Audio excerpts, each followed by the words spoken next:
Le 20 octobre 2011, un homme qui avait dirigé la Libye pendant 42 ans se retrouva piégé dans un tuyau de drainage sous une autoroute désertique. Quelques heures plus tôt, il dormait dans un complexe entouré de gardes loyaux, croyant encore pouvoir survivre à ses ennemis. Maintenant, couvert de poussière et de sang, il suppliait les combattants qui l'avaient traîné hors de sa cachette.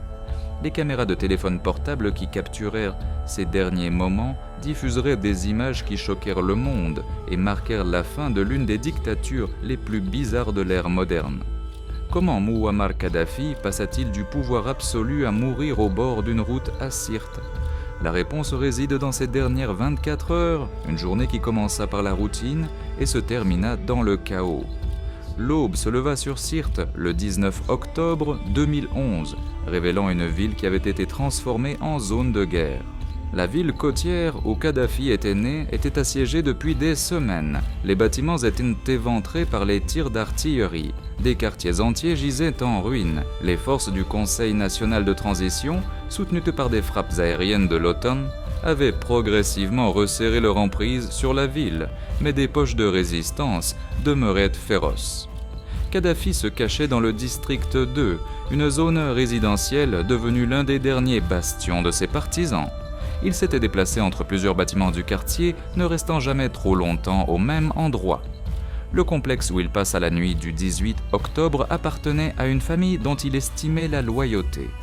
C'était une structure modeste comparée au palais qu'il avait autrefois habité, mais elle offrait une protection et lui permettait de rester proche de ses combattants restants.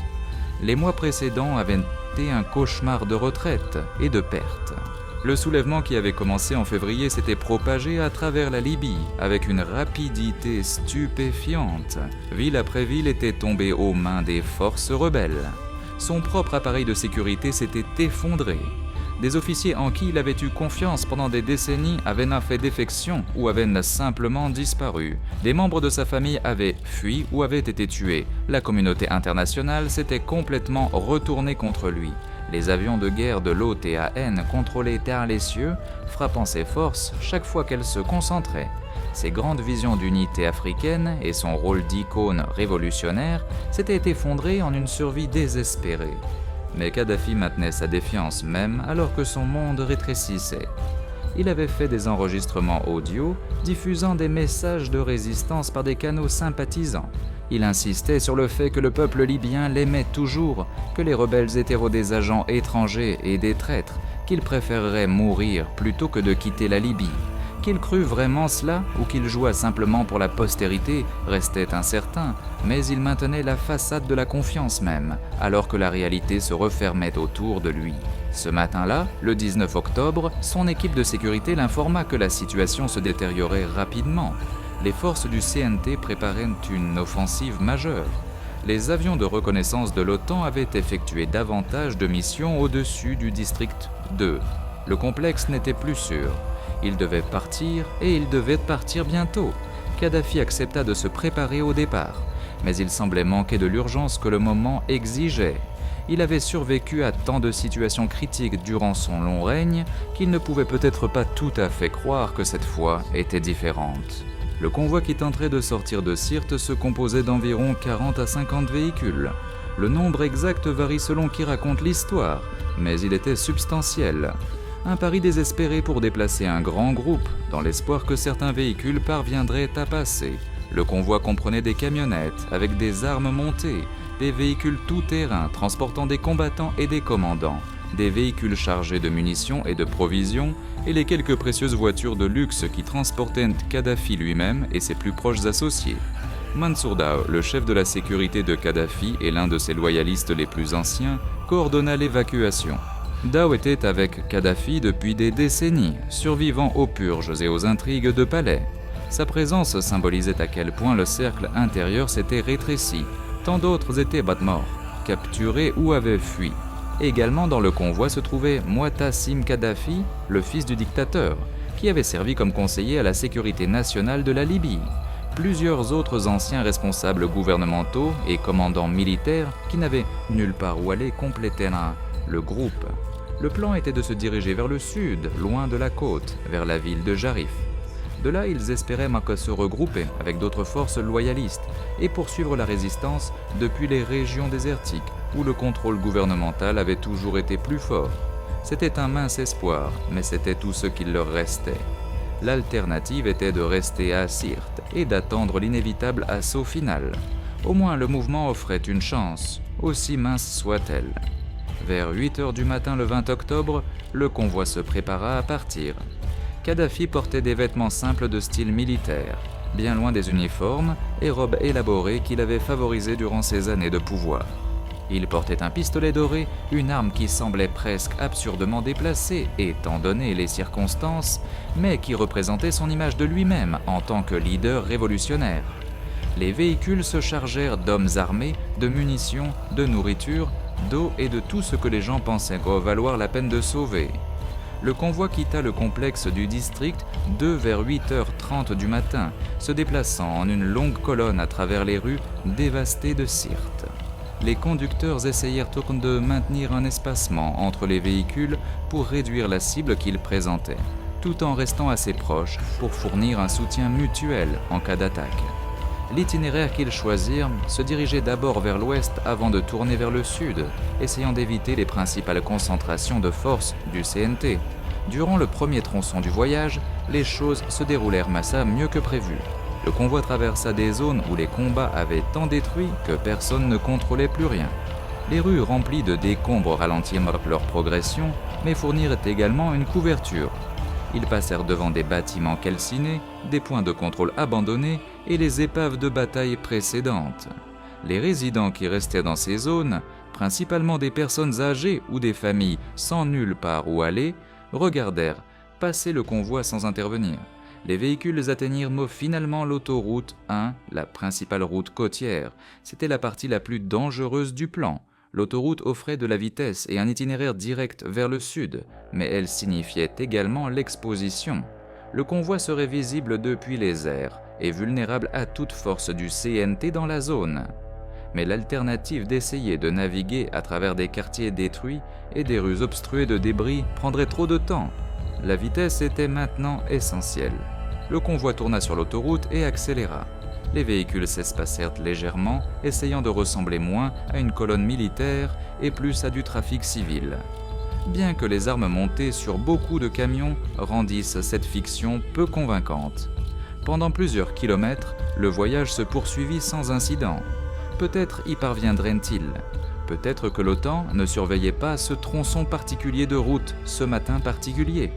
Peut-être que la chance les favoriserait enfin après des mois de désastre. Mais l'OTAN surveillait. Un avion de reconnaissance français repéra le convoi vers 8h du matin. Bien que le moment exact où quel membre de l'OTAN identifia d'abord les véhicules reste disputé dans divers récits. L'avion suivit le convoi, relayant les coordonnées et les informations au centre de commandement. La décision fut prise d'engager. L'OTAN avait soutenu les forces rebelles tout au long du conflit avec des frappes aériennes sur les actifs militaires de Kadhafi. Un convoi de cette taille, clairement de nature militaire et se déplaçant dans des zones contrôlées par les loyalistes, était une cible légitime selon les paramètres de la mission. Des drones Predator américains armés de missiles Hellfire se mirent en position en premier. Des avions de chasse français armés d'armes de précision furent également mobilisés. Le convoi se trouvait à environ 4 km à l'ouest de Sirte lorsque l'attaque commença. Le premier missile frappa un véhicule près de l'avant du convoi vers 8h30 du matin. L'explosion fut dévastatrice, retournant le véhicule et dispersant des débris sur l'autoroute. Le convoi tomba immédiatement dans le chaos. Les conducteurs accélérèrent, firent des embardées ou s'arrêtèrent, selon leur formation et leurs instincts. Certains véhicules essayèrent de continuer vers l'avant. D'autres tentèrent des demi-tours pour retourner à Sirte. Quelques conducteurs abandonnèrent simplement leur véhicule et coururent. Le deuxième missile frappa quelques instants après le premier, touchant un autre véhicule. Puis une autre explosion et une autre. Les drones et les avions effectuèrent plusieurs passages, tirant sur les cibles concentrées sur l'autoroute. Le convoi se disloqua complètement sous l'assaut. Les véhicules se dispersèrent dans toutes les directions. Certains conducteurs quittèrent la route vers les broussailles désertiques à côté de l'autoroute, espérant trouver une couverture.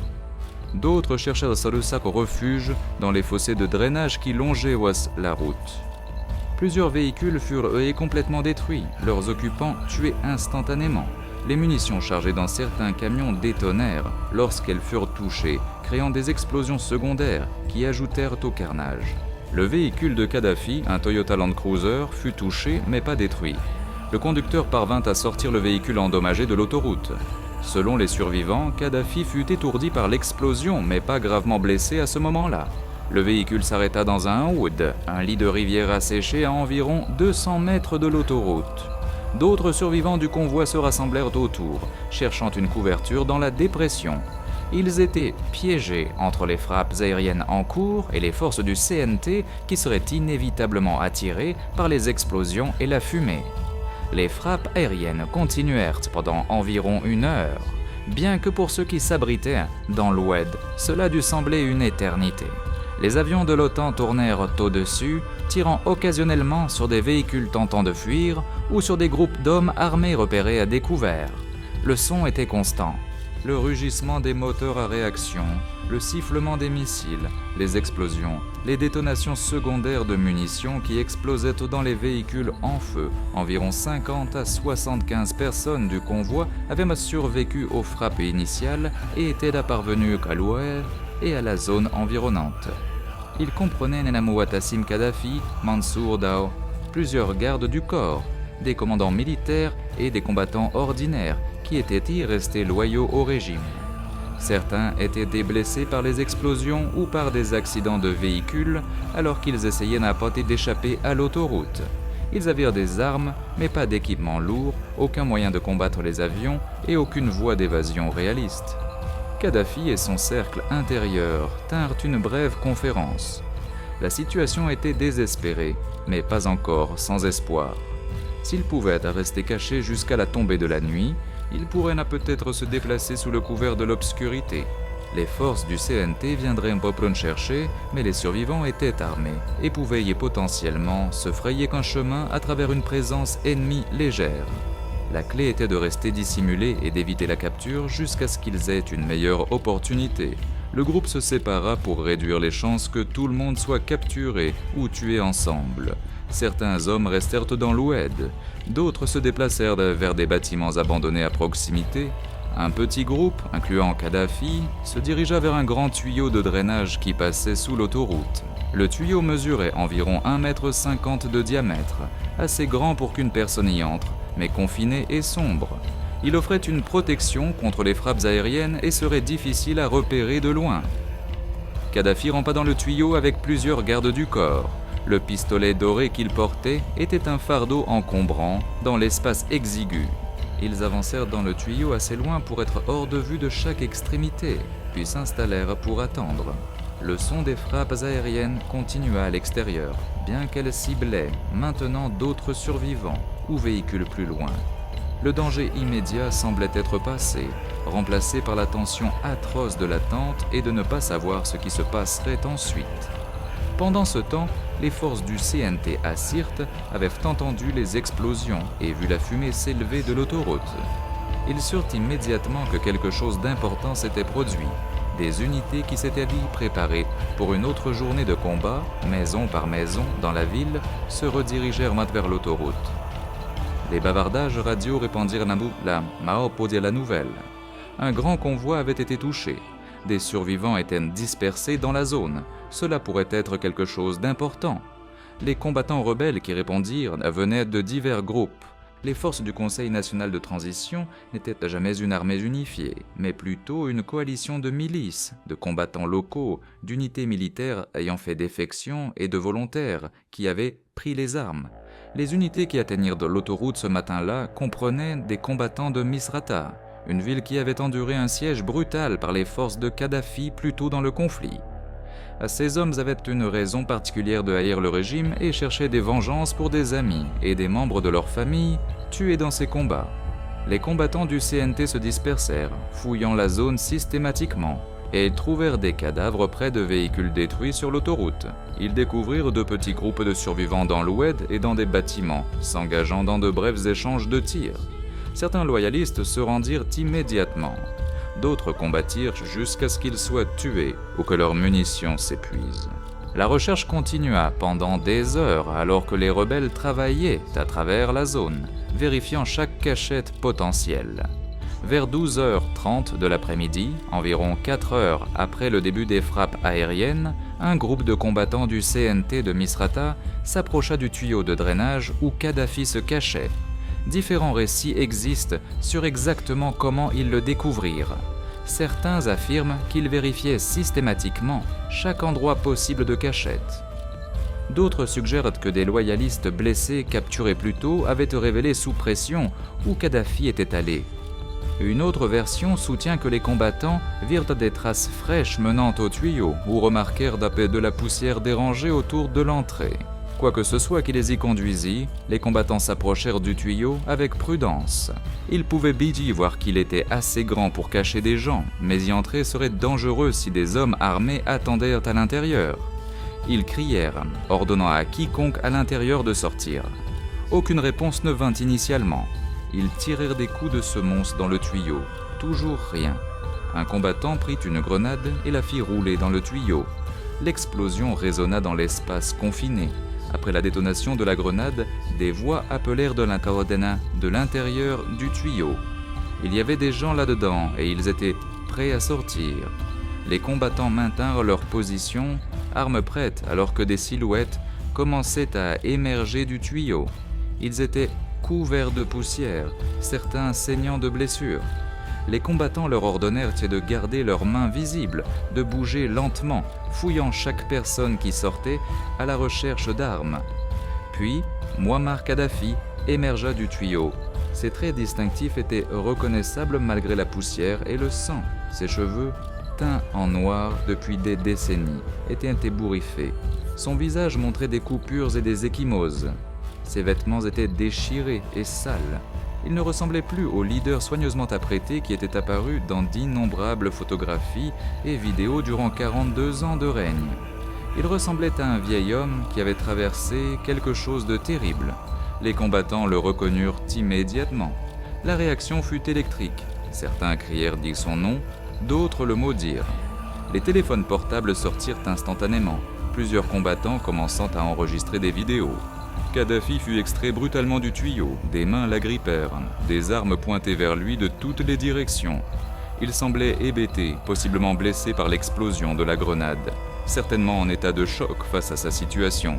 La vidéo capturée sur ses téléphones portables montre des moments confus et chaotiques. Des dizaines de combattants se pressaient autour de lui. Tout le monde voulait voir le dictateur capturé. Kadhafi semble dire quelque chose, demandant ce qu'il avait fait pour mériter ce traitement, semblant ne pas comprendre que ces décennies de règne avaient créé précisément ces circonstances. Les combattants n'étaient pas doux, il fut poussé, tiré, frappé. Certains combattants voulaient le faire prisonnier correctement, d'autres voulaient une rétribution immédiate. Mansour Dao et Mutassim Kadhafi furent également extraits du tuyau ou de cachette voisine. À peu près au même moment, le groupe de prisonniers fut éloigné du tuyau, à moitié porté, à moitié traîné par les combattants excités. D'autres unités du CNT arrivèrent, attirées par les rapports radio annonçant que Kadhafi avait été capturé. La zone devint bondée d'hommes armés, de véhicules et d'un chaos grandissant alors que tout le monde voulait être témoin de ce moment historique. Ce qui s'est passé dans les 30 à 60 minutes suivantes reste l'objet d'intenses disputes, enquêtes et controverses. Plusieurs vidéos existent, filmées sur des téléphones portables par divers combattants présents. Les organisations de droits de l'homme ont analysé plus tard ces images en essayant d'établir une chronologie et de comprendre exactement ce qui s'est produit. Des enquêtes officielles furent menées, des témoignages furent recueillis. Bien que de nombreux témoins aient donné des récits contradictoires, la vérité se trouve quelque part dans la confusion de ces moments chaotiques et certains aspects ne seront jamais pleinement connus. Les vidéos montrent Kadhafi placé sur le capot d'une camionnette à un moment donné, entouré de combattants. Il semble blessé et désorienté. Du sang est visible sur son visage et ses vêtements. Que ces blessures proviennent de la grenade dans le tuyau, de la manipulation brutale par les ravisseurs ou de violences délibérées reste incertain d'après les seules images. Les combattants se pressent autour, certains filmant, d'autres simplement regardant, d'autres criant. la décision de ce qu'il fallait faire du dictateur capturé aurait dû être simple: le placer en détention, le transporter vers un lieu sécurisé, le garder pour un procès. Le Conseil national de transition s'était publiquement engagé à respecter les droits de l'homme et à suivre les procédures légales appropriées. Mais sur ce bord de route, avec des dizaines de combattants armés d'unités qui avaient perdu des amis et des membres de leur famille face aux forces de Kadhafi, avec des émotions à leur comble et aucune structure de commandement claire, la situation était volatile. À un moment donné, la décision fut prise, ou peut-être s'est-elle simplement produite, sans aucune décision formelle, de déplacer les prisonniers. Ils furent mis dans des véhicules pour être transportés. Le convoi de véhicules contenant Kadhafi, son fils Mutassim, Mansour Dao et leurs ravisseurs commença à se déplacer. La destination était censée être Misrata, où la direction du CNT pourrait prendre en charge les prisonniers. Mais le voyage ne serait pas achevé. Des coups de feu éclatèrent. Les circonstances restent contestées. Certains récits évoquent des tirs croisés de loyalistes restants. D'autres suggèrent qu'il s'agissait de combattants exécutant des prisonniers. Les véhicules s'arrêtèrent ou s'écrasèrent. Plus de chaos s'ensuivit. Quand ce fut terminé, Mouammar Kadhafi était mort, tué par des blessures par balle. Son fils Mutassim était également mort ou mourut peu après de ses blessures. Mansour Dao survécut et fut placé en détention. Le moment exact de la mort de Kadhafi ne fut pas clairement capturé en vidéo, bien que des images d'avant et d'après existent. Le récit officiel du CNT affirmait qu'il était mort dans des tirs croisés pendant une bataille en cours. Une autopsie effectuée plus tard à l'insistance d'observateurs internationaux conclut que Kadhafi était mort d'une blessure par balle à la tête tirée à bout portant. La trajectoire et la nature de la blessure étaient incompatibles avec des tirs croisés de combat et suggéraient une exécution. Bien que les conclusions officielles restent ambiguës sur ce point, le corps de Mouammar Kadhafi ainsi que le corps de son fils Mutassim furent transportés à Misrata. Plutôt que d'être traités avec la dignité généralement accordée aux défunts, même aux ennemis défunts, les corps furent exposés publiquement. Ils furent placés dans un congélateur commercial d'un centre commercial à Misrata où des foules firent la queue pour les voir. Pendant plusieurs jours, les gens défilèrent pour voir de leurs propres yeux que le dictateur était vraiment mort. L'exposition publique troubla de nombreux observateurs internationaux. L'ONU, les organisations de droits de l'homme et divers gouvernements exprimèrent leur inquiétude. Les conventions de Genève et les principes fondamentaux de la dignité humaine s'opposent à un tel traitement des morts. Mais pour de nombreux Libyens, particulièrement ceux de Misrata, qui avaient tant souffert sous les forces de Kadhafi, l'exposition servait un but. Elle fournissait une preuve, elle offrait une clôture. Elle permettait aux gens de voir de leurs propres yeux que l'homme qui avait dominé leur vie pendant plus de 4 décennies était parti. La direction du Conseil national de transition fit face à des questions embarrassantes. Ils avaient promis de capturer Kadhafi et de le traduire en justice. Ils s'étaient engagés à respecter le droit international et les droits de l'homme. Au lieu de cela, il avait été tué dans des circonstances qui suggéraient fortement une exécution plutôt qu'une mort au combat. L'histoire officielle des tirs croisés satisfit peu d'observateurs sérieux, mais le chaos de la situation et le nombre de combattants différents présents rendaient l'attribution d'une responsabilité spécifique presque impossible. Le premier ministre par intérim de la Libye, Mahmoud Jibril, annonça la mort de Kadhafi lors d'une conférence de presse, déclarant que le dictateur avait été tué dans des tirs croisés entre les combattants du CNT et les loyalistes. Il reconnut que les circonstances étaient encore en cours d'enquête, mais souligna que la Libye était désormais libre de la dictature. L'annonce fut accueillie par des célébrations à travers la Libye et dans de nombreuses autres parties du monde. Les gens descendirent dans les rues, tirant des armes en l'air, klaxonnant, agitant des drapeaux, célébrant la fin d'une ère. La réaction internationale fut plus mesurée. Le président Barack Obama reconnut la mort de Kadhafi et parla d'un nouveau chapitre pour la Libye.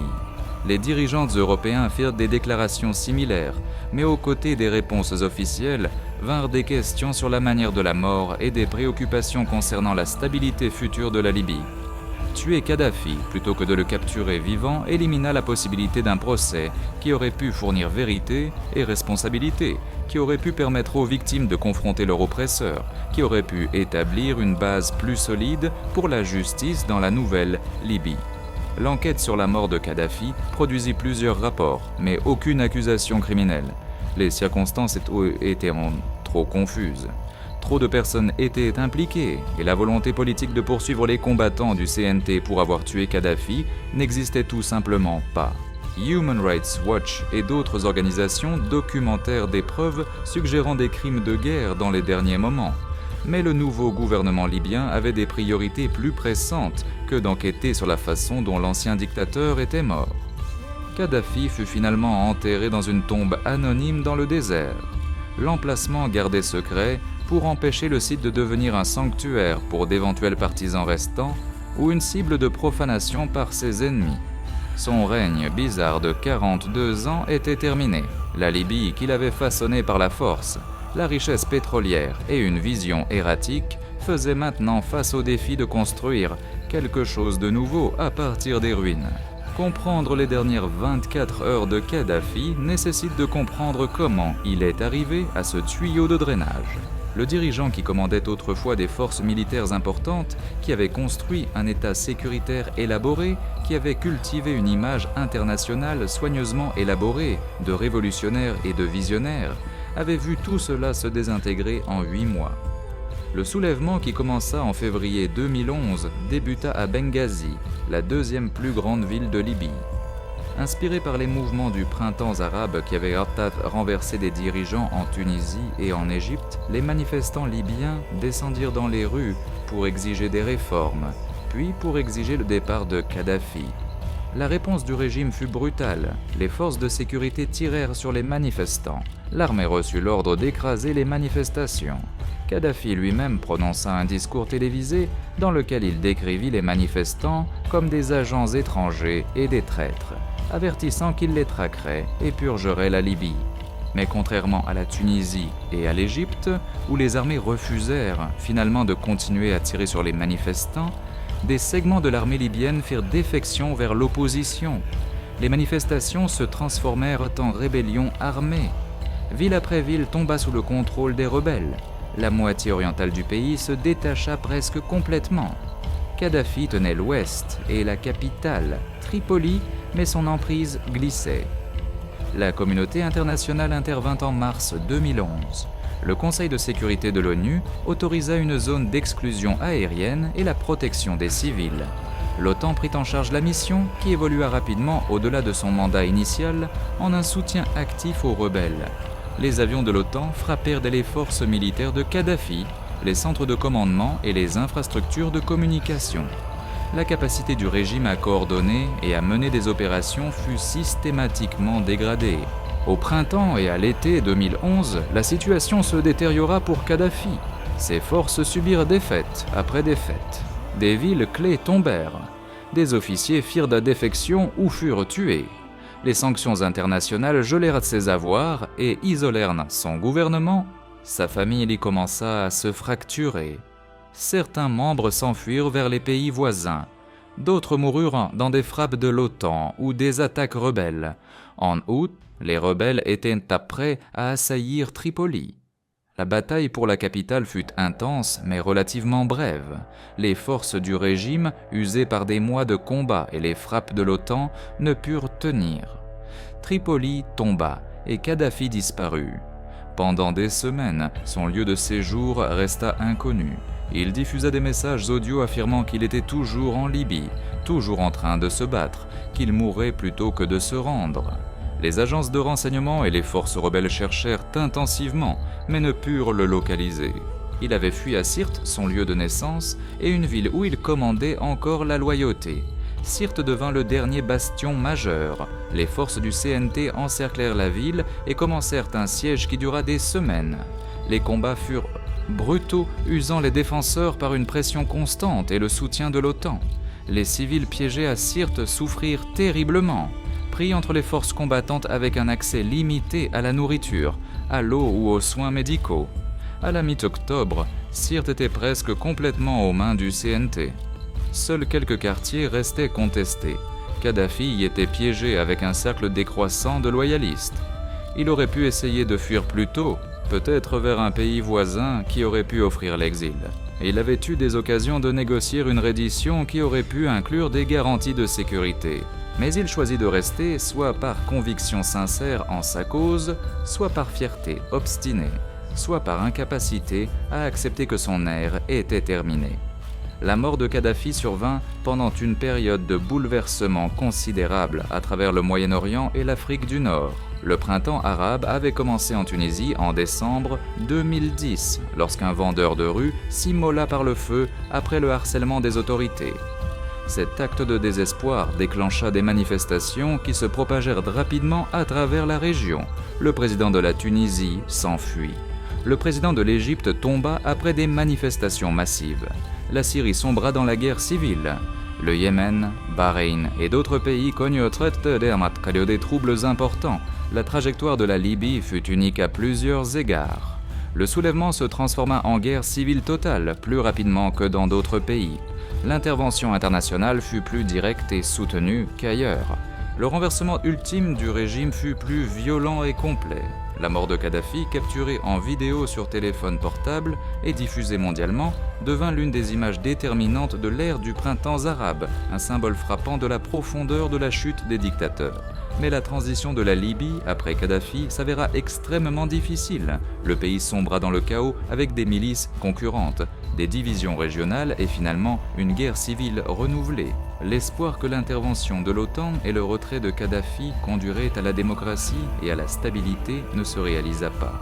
Au lieu de cela, la Libye devint un État défaillant avec des gouvernements rivaux, des combats continus, des crises humanitaires et une base pour des groupes terroristes et des réseaux de trafic d'êtres humains. L'héritage du règne bizarre de 42 ans de Kadhafi pesa lourdement sur le pays. Il avait délibérément affaibli les institutions qui auraient pu défier son pouvoir, laissant la Libye sans structure de gouvernance civile forte. Il avait joué les tribus et les régions les unes contre les autres pour maintenir le contrôle, créant des divisions qui exploseraient après sa chute. La richesse pétrolière qui aurait pu construire une nation prospère avait plutôt financé sa mégalomanie et son appareil de sécurité. Le culte de la personnalité qu'il avait construit autour de lui-même ne laissa aucun espace pour le développement d'un leadership alternatif. Sa politique étrangère avait été tout aussi erratique. Il soutint des groupes terroristes dans les années 80, conduisant à l'isolement international. Il poursuivit des programmes d'armes de destruction massive jusqu'à y renoncer en 2003 en échange de relations normalisées avec l'Occident. Il se présenta comme un dirigeant panafricain, proposant des États-Unis d'Afrique avec lui-même comme dirigeant.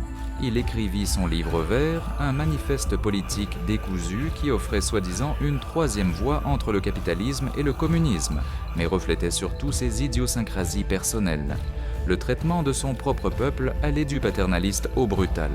Les revenus pétroliers financèrent des subventions qui fournirent des niveaux de vie relativement élevés par rapport à d'autres nations africaines, mais la liberté politique était inexistante. Les services de sécurité, y compris les tristement célèbres comités révolutionnaires, surveillaient tout le monde. La dissidence était écrasée, des exécutions publiques étaient diffusées pour intimider l'opposition potentielle. Des milliers de prisonniers politiques remplissaient les prisons. Des populations entières furent déplacées ou persécutées si elles tombaient en disgrâce. Les images de Kadhafi extraits de ce tuyau de drainage, ensanglanté et désorienté, capturées par des dizaines de caméras de téléphone portables, représentent une leçon frappante sur la nature du pouvoir et ses limites. Pendant 42 ans, il avait semblé intouchable. Il survécut à de multiples tentatives de coups d'État et complots d'assassinat. Il survécut à de nombreux autres dictateurs africains. Il adapta son image et ses politiques quand nécessaire pour survivre. Pourtant, à la fin, son pouvoir s'évapora en quelques mois et il mourut sur un bord de route, tué par son propre peuple. La rapidité de son effondrement fut remarquable. En février 2011, il contrôlait encore complètement la Libye. En octobre, il était mort.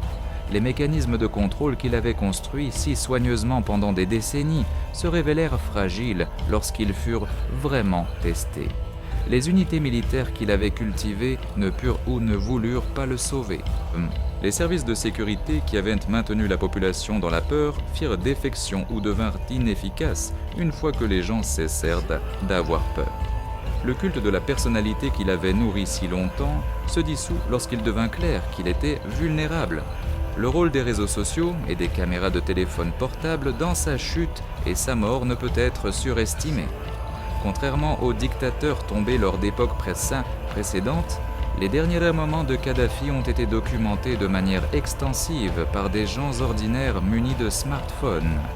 Les vidéos se sont répandues mondialement en quelques heures. Elle était là le montrer tel qu'il était vraiment à la fin. Un vieil homme effrayé et vaincu. Plus la figure plus grande que nature de la propagande, cette transparence, cette incapacité à contrôler le récit, même au moment de la mort, marqua une nouvelle ère dans la façon dont les changements de régime se déroulent. Les questions soulevées par son exécution plutôt que sa capture continuaient de résonner. Un procès aurait-il été meilleur pour la Libye ? Qu'aurait-il pu révéler sur ceux qui le soutenaient tant au niveau national qu'international ? Affronter ses accusateurs devant un tribunal aurait-il fourni plus de justice que sa mort sur ce bord de route ? La perte de cette opportunité d'établir une responsabilité légale et un registre historique fut significative. Bien que compréhensible étant donné les circonstances, le rôle de la communauté internationale dans sa chute mérite également un examen. L'intervention de l'OTAN empêcha Kadhafi d'écraser la rébellion dans ses premiers stades, sauvant probablement des milliers de vies.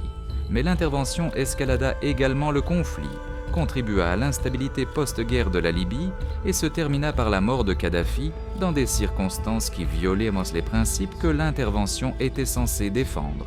La mission de protection des civils évolua en changement de régime, un changement qui eut des conséquences à long terme. En revenant à ces dernières 24 heures du matin du 19 octobre au midi du 20 octobre 2011, la trajectoire semble presque inévitable avec le recul. Un dictateur piégé, tentant une évasion désespérée, son convoi détruit par des frappes aériennes, sa capture par les forces rebelles, sa mort au milieu du chaos. Pourtant, pour Kadhafi lui-même, chaque moment a dû porter une incertitude quant à ce qui allait se passer ensuite. Quand il se réveilla le 19 octobre dans ce complexe à Sirte, croyait-il qu'il pourrait encore s'échapper ?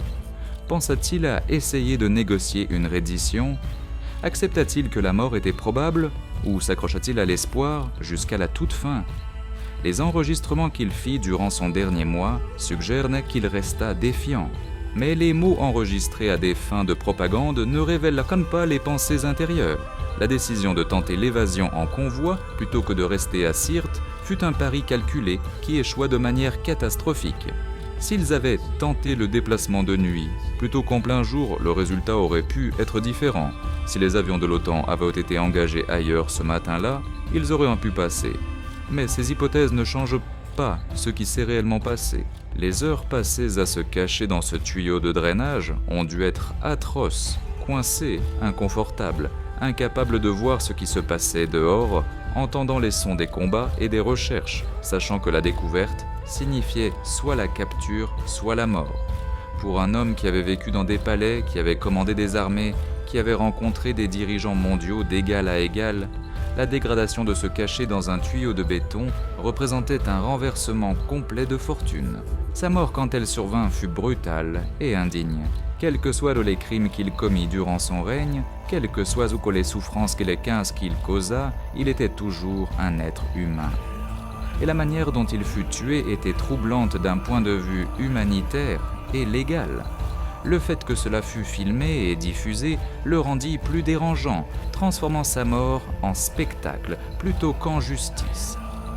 Les dernières 24 heures de Mouammar Kadhafi furent l'aboutissement de choix faits sur des décennies. Son règne répressif, son échec à construire des institutions légitimes, sa cultivation de la loyauté personnelle plutôt que des structures militaires professionnelles, ses aventures bizarres en politique étrangère, son détachement croissant de la réalité, tout contribua à son destin ultime. Quand vint le moment où la population se souleva contre lui, il manquait des outils pour survivre. La force et la peur l'avaient maintenu au pouvoir, et quand celles-ci échouèrent, rien ne resta. La Libye continue de lutter avec l'héritage de Kadhafi. Le pays reste divisé, instable et souffrant. la promesse de la révolution de 2011 n'a pas été tenue. Si la manière dont Kadhafi mourut contribua à cette instabilité continue est discutable, mais la perte de responsabilité qu'un procès aurait pu fournir n'aida certainement pas la Libye à construire une fondation pour la justice et la réconciliation. Les images du 20 octobre 2011 restent puissantes et dérangeantes. Elles montrent la fin d'une dictature, la mort d'un dictateur, et le chaos qui survient quand l'ordre s'effondre sans que quelque chose de stable soit prêt à le remplacer. Elle montre le meilleur et le pire de la nature humaine, le désir de liberté qui motiva le soulèvement et la violence et le désordre qui caractérisèrent sa conclusion. Les dernières 24 heures de Mouammar Kadhafi furent une tragédie, à la fois pour lui personnellement et pour la Libye en tant que nation. Pas une tragédie dans le sens où il était une victime innocente. Il ne l'était pas, mais dans le sens de potentiel gaspillé et d'opportunités perdues. La Libye aurait pu transitionner pacifiquement de son règne. Il aurait pu démissionner avec dignité. La justice aurait pu être servie par des canaux légaux appropriés. Au lieu de cela, le pays obtint le chaos et il obtint un tuyau de drainage et une mort au bord de la route, capturés par des caméras de téléphone portable. Si vous avez apprécié cette vidéo, veuillez aimer et vous abonner à notre chaîne afin de ne jamais manquer d'autres documentaires historiques.